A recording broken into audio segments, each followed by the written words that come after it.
Edu bye Ganesh sir में आपका स्वागत है। जैसे कि हम लोग कल जैन धर्म में पढ़े थे और आज हम लोग जो जैन धर्म में जो बचा हुआ क्वेश्चन है उसको हम लोग आज डिस्कस करने जा रहे हैं। ठीक है, तो हम लोग स्टार्ट करते हैं। महावीर ने अपना उपदेश प्राकृतिक अर्ध मागधी भाषा में दिया था। तो महावीर ने अपना उपदेश किस भाषा में दिया था? प्राकृत भाषा में दिया था। किस भाषा में दिया था? प्राकृत भाषा में दिया, जिसे अर्ध मागधी भाषा में दिया था। अर्ध मागधी भाषा में दिया था। महावीर के अनुयायी को मूलतः निर्गत कहा जाता है। तो महावीर के अनुयायी को मूलतः क्या कहा जाता है? निग्रत कहा जाता है। क्या कहा जाता है? निग्रत कहा जाता है। तो महावीर के अनुयायी को मूलतः क्या कहा जाता है? निग्रत कहा जाता है। महावीर के प्रथम अनुयायी उनके दामाद जामिल बने। तो महावीर के प्रथम अनुयायी कौन बने? उनके दामाद जामिल बने। तो महावीर के प्रथम अनुयायी कौन बने? उनके दामाद जामिल बने। प्रथम जैन भिक्षुणी नरेश नंदीवर्धन की पुत्री चंपा थी। तो प्रथम जैन भिक्षुणी कौन थी? हाँ, चंपा थी। हम लोग को बोलना है चंपा थी। तो प्रथम जैन भिक्षुणी कौन थी? चंपा थी। कौन थी? चंपा थी। महावीर ने अपने शिष्यों को 11 गंधर्वों में विभाजित किया था। आर्य सुधर्मा अकेला ऐसा गंधर्व था जो महावीर की मृत्यु के बाद भी जीवित रहा और जो जैन धर्म के प्रथम थेरा या मुख्य उपदेशक हुआ। स्वामी महावीर के भिक्षुणी संघ की प्रधान चंदना थी। तो हम लोग फिर देखते हैं कि क्वेश्चन क्या है, कि क्वेश्चन पूछा जाएगा कि कौन ऐसा गंधर्व था जो महावीर की मृत्यु के बाद भी जीवित रहा और जो जैन धर्म के प्रथम थेरा या मुख्य उपदेशक हुआ। कौन हुआ?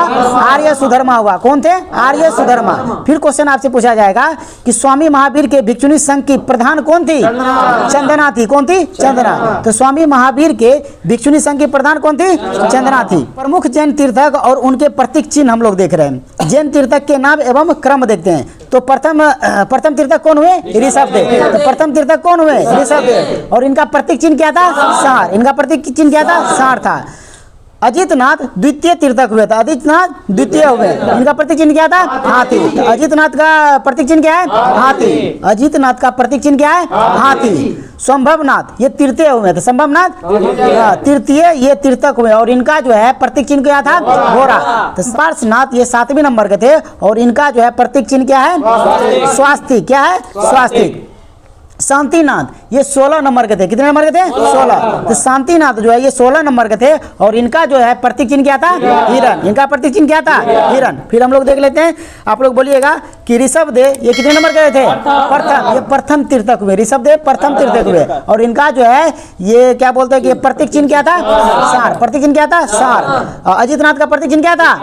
हाथी। अजितनाथ का हाथी। संभवनाथ का घोड़ा। संभवनाथ का घोड़ा। संभवनाथ का घोड़ा। संपार्श्वनाथ का स्वास्तिक चिन्ह। संपार्श्वनाथ का स्वास्तिक चिन्ह। शांतिनाथ का हिरण।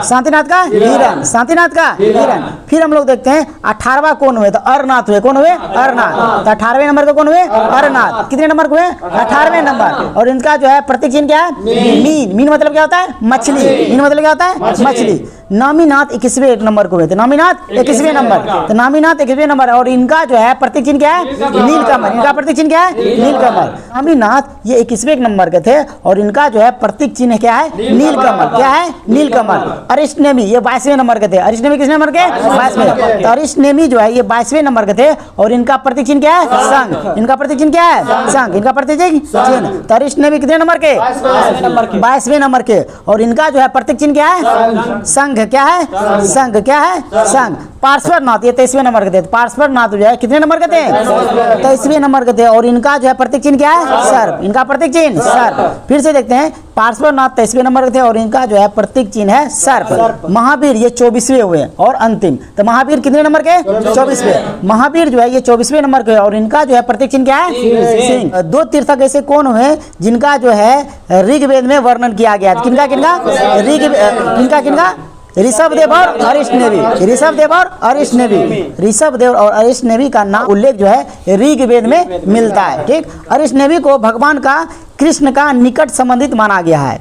तो अरिष्टनेमी जो है वो भगवान कृष्ण का निकट संबंधित माना गया है। ठीक। अब हम लोग देख रहे हैं, थोड़ा सा एक इम्पॉर्टेंट दिया है कि लगभग 300 ईसा पूर्व में मगध में 12 वर्षों का भीषण अकाल पड़ा, जिसके कारण भद्रबाहु अपने शिष्यों सहित कर्नाटक चले गए, किंतु कुछ अनुयायियों स्थूलभद्र के साथ मगध में ही रुक गए। भद्रबाहु के वापस लौटने पर मगध के साधुओं से उनका जो है गहरा मतभेद हो गया था, जिसके परिणाम स्वरूप जैन मत श्वेतांबर एवं दिगंबर नामक 2 संप्रदाय में बट गए। स्थूलभद्र के शिष्य श्वेतांबर एवं भद्रबाहु के शिष्य क्या कहलाए? दिगंबर कहलाए। श्वेतांबर मतलब वो होते थे जो श्वेत वस्त्र धारण करते थे। तो श्वेतांबर किसे बोलते थे? जो श्वेत वस्त्र को धारण करते थे। और भद्रभाव को क्या थे? वो दिगंबर थे। क्या थे? दिगंबर। दिगंबर मतलब जो नंग रहने वाले, नंग न रहने वाले को क्या बोला जाता था? दिगंबर बोला जाता था। क्या बोला जाता था? दिगंबर बोला जाता था। हम लोग देख लेते हैं कि जैन संगीति के बारे में हम लोग देख लेते हैं। कितने जैन संगीति हुआ था? तो 2 जैन संगीति हुआ था। कितने हुआ था? 2 जैन संगीति हुआ था। ठीक, प्रथम जो है ये जैन संगीति ये कब हुआ था? तो 300 ईसा पूर्व में हुआ था। प्रथम जैन संगीति कब हुआ था? 300 ईसा पूर्व में हुआ था। और ये जो किस स्थान पर हुआ था? पाटलिपुत्र में हुआ था। कहाँ हुआ था? पाटलिपुत्र में हुआ था। और इसकी अध्यक्षता किसने किया था?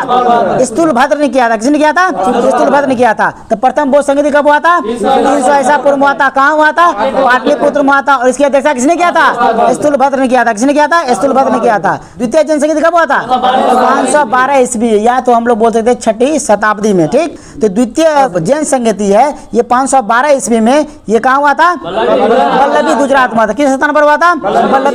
वल्लभी गुजरात में हुआ था। और इसके अध्यक्ष कौन थे? क्षमा शर्मन। इसके अध्यक्ष कौन थे? क्षमा शर्मन थे। कौन थे? क्षमा शर्मन। हम लोग इंपॉर्टेंट क्वेश्चन देखते हैं, रिवीजन कर लेते हैं कि जैन धर्म के संस्थापक कौन थे? ऋषभदेव थे। कौन थे? ऋषभदेव। तो जैन धर्म के संस्थापक कौन थे? ऋषभदेव थे। जैन धर्म के 22वें तीर्थक कौन थे? अरिष्टनेमी थे। तो 22वें तीर्थक कौन थे? अरिष्टनेमी थे। कौन थे? अरिष्टनेमी। और 23वें तीर्थक कौन हुए? पार्श्वनाथ। 23वें तीर्थक कौन हुए?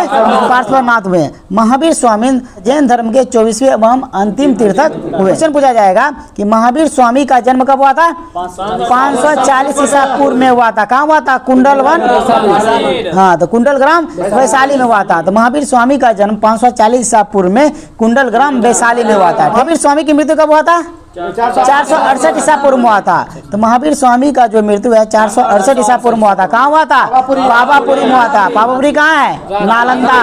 नालंदा पड़ता है राजगीर, नालंदा में। महावीर के बचपन का नाम क्या था? वर्धमान था। वर्धमान। सिद्धार्थ किसका था? हाँ, तो महावीर के बचपन का नाम क्या था? वर्धमान था। तो महावीर के बचपन का नाम वर्धमान था। इन्होंने 30 वर्ष की आयु में संन्यास जीवन को स्वीकार किया तथा 12 वर्ष की कठिन तपस्या के उपरांत रिजुपालिका नदी के तट पर साल वृक्ष के नीचे ज्ञान की प्राप्ति की। महावीर ने अपने शिष्यों को 11 गंधर्व में विभाजित किया था। तो महावीर जो है अपने शिष्यों को कितने गंधर्व में विभाजित किया था?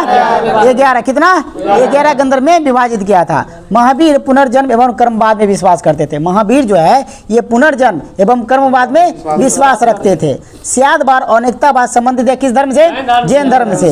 तो स्यादवाद और अनेकतावाद संबंधित है जैन धर्म से। प्रथम जैन भिक्षुणी कौन था? चंपा। कौन थी? चंपा। और महावीर के प्रथम अनुयायी कौन हुए? उनका दामाद जामिल। उनका दामाद जामिल। तो आज हम लोग यहीं तक रखते हैं।